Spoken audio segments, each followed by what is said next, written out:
àwọn ẹbí olóògbé yìí Temitope Osoba ti sọ̀rọ̀ látàrí ìròyìn tó ń lọ káàkiri láti fìdí ẹ̀ múlẹ̀ pé irúkú wo gangan ló pa Temitope Osoba yìí òṣèré orí ìtàgé ilẹ̀ wa tó rẹwà dáadáa nìyí tó jáde láyé lánàá òde òní.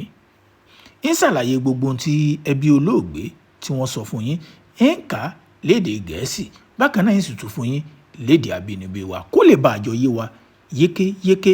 ẹ máa tẹ RIP Temitope Osoba, RIP Temitope Osoba, ká fi bá àwọn ẹbí olóògbé ká bá wọn kẹ́dùn.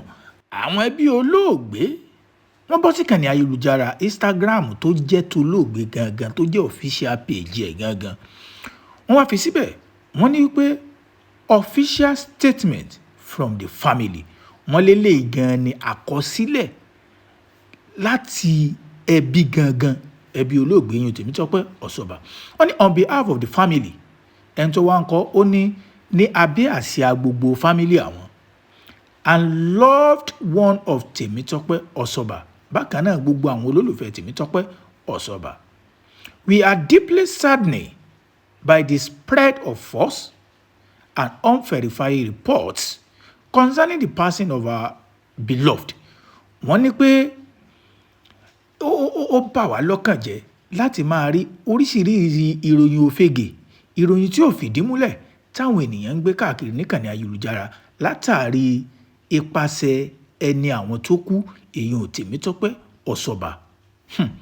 ẹ máa bá mi ká lọ bí mo ṣe ń kà lẹ́yọ kọ̀ọ̀kan. wọ́n ní at this difficult time wọ́n ní lásìkò tó le koko fáwọn yìí táwọn ń ṣe ìdárò ẹni àwọn. We wish to categorically state that the numerous claims circulating on social media and various blogs regarding the circumstances surrounding the death are false. wọ́n láwọn wá ń fi àkókò yìí àwọn fi ń sọ fún gbogbo ọmọ Nàìjíríà pé gbogbo ohun tí ń lọ níkànnì ayélujára tó jẹ́ ìròyìn tí wọ́n fi ń sọ yìí pé ikú báyìí ló pa á bóyá jẹjẹrẹ ọyàn ni bóyá ó gbé nǹkan jẹ ni bóyá kankan ni. wọ́n láwọn wá ń sọ fún gbogbo ọmọ Nàìjíríà látàkókò yìí pé irọ́ pátápátá tó jìnnà sóòótọ́ ni ìròyìn òfegè ni gbogbo ẹ̀. Speculative wọ́n ní pé àbámọ̀dá ni bí kí wọ́n kàn máa wò pé bóyá nǹkan báyìí tó ti ṣẹlẹ̀ sí jò ní bóyá eléyìí báyìí bóyá nǹkan báyìí wọ́n ní speculation lásán làwọn ènìyàn ń sọ.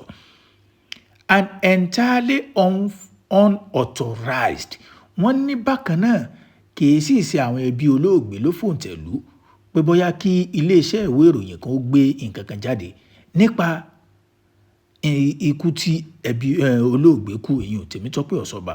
wọ́n ní fámìlì eléyìí gangan ni àyìn tí fámìlì ń sọ lórí ẹ̀. ẹ jẹ́ á máa bá a lọ káwọ́ ibi tí wọ́n ò forí ẹ̀ gùn. wọ́n ní we respectfully urge the public to refrain from sharing or promoting misinformation that only adds to the pain of our family is already enduring. wọ́n ní pé a wá ń sọ fún gbogbo ọmọ Nàìjíríà pátápátá pé kí wọ́n yéé máa tàn káàkiri tàbí kí wọ́n tiẹ̀ máa fọ́n káàkiri èyí tó jẹ́ ìròyìn òfegè nínú ikú Temitope Osoba. bí ìròyìn òfegè bíi pé kí ìwé ìròyìn kan máa fìdí ẹ̀ múlẹ̀ pé bóyá àwọn mọ irú nǹkan tó ṣekú pa wọ́n ní kò tí ì sí tó jẹ mọ́ bẹ́ẹ̀ kí àwọn tó bá ń ṣerú ẹ̀ kí wọ́n dáwọ́ ẹ̀ bọ̀lẹ̀ kí wọ́n yéé sí àìkáàkiri. wọ́n nítorí lè tún dákún ọgbẹ́ ọkàn tó wà lọ́kàn àwọn látàrí ìpapòdà olóògbé èèyàn Temitope Osoba.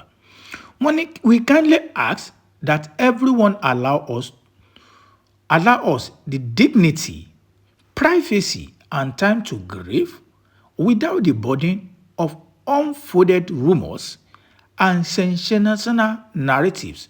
wọ́n ní pé àwa ń bẹ gbogbo àwọn ọmọ Nàìjíríà gbogbo àwọn èèyàn pátápátá kí wọ́n fi fámìlì olóògbé lẹ̀ èèyàn ní ìdákọ́ńkọ́ kí wọ́n yé gbé ìròyìn òfegè káàkiri kí wọ́n jẹ́ káwọn mọ̀ ẹni àwọn nírọ̀rùn láì máa ṣe àwọn ìròyìn tí ó tọ́jẹ́ pé kìí ṣe ẹnu ẹbí olóògbé ló ti wá. wọ́n á tún kọ̀ntínú wọ́n ní should there be any information wọ́n ní tí àwọn bá fẹ́ sọ̀rọ̀ kan èèyàn láti ẹnu ẹbí olóògbé láti fìdí ẹ̀ múlẹ̀ irú nǹkan tó ṣekú pa olóògbé. When the family wishes to make public, wọ́n ní ẹbí olóògbé yóò mú wá sí ìkànnì ayélujára. It will be communicated through our official channel. Wọ́n ní gbogbo ohun táwọn bá sọ, gbogbo ohun táwọn bá fẹ́ sọ nípa olóògbé, wọ́n ní wípé official channel olóògbé gangan lẹ́ẹ̀tì máa rí. Ní tó bá ti yàtọ̀ sí yẹn kì í ṣẹnu ẹbí olóògbé, speculation lásán ni wọ́n kàn ń dábàá. And by authorized representative only.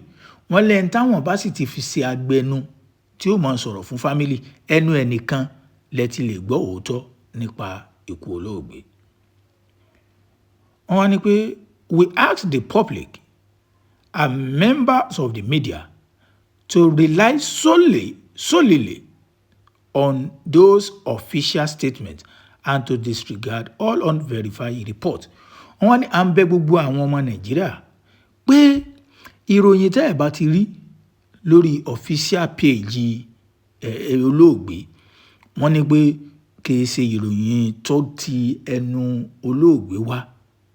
Pé táwọn bá fẹ́ sọ ẹni tó bá jẹ́ agbẹnu fún family ẹnu ẹnìkan lẹ́ẹ̀tì máa gbọ́ nípa bóyá yálà ìgbà tí wọ́n ó sìnkú ni, yálà ẹ̀yẹ ẹ̀kẹyìn bí wọ́n ó sì ṣẹ̀yẹ ẹ̀kẹyìn irú ikú tó pa nǹkan gbogbo ẹ̀ wọ́n lẹ́nu ẹnu lẹ́ẹ̀tì máa gbọ́ táwọn ó sì máa fi sí ìkànnì ayélujára. We sincerely appreciate the prayer. Wọ́n wá fẹ́ dúpẹ́ lọ́wọ́ àwọn tí wọ́n dúró tì wọ́n, àwọn tí wọ́n bá wọn kẹ́dùn ẹni wọn. Wọ́n là dúpẹ́ látàrí àdúrà, love, ìfẹ́ and support bákan náà àdúró tì that have been extended to our family during this heartbreaking time. Wọ́n ní ìfẹ́ ìdúrótì táwọn ènìyàn tí wọ́n fi ránṣẹ́ sáwọn ẹbí àwọn lásìkò tí ọlágbára ikú.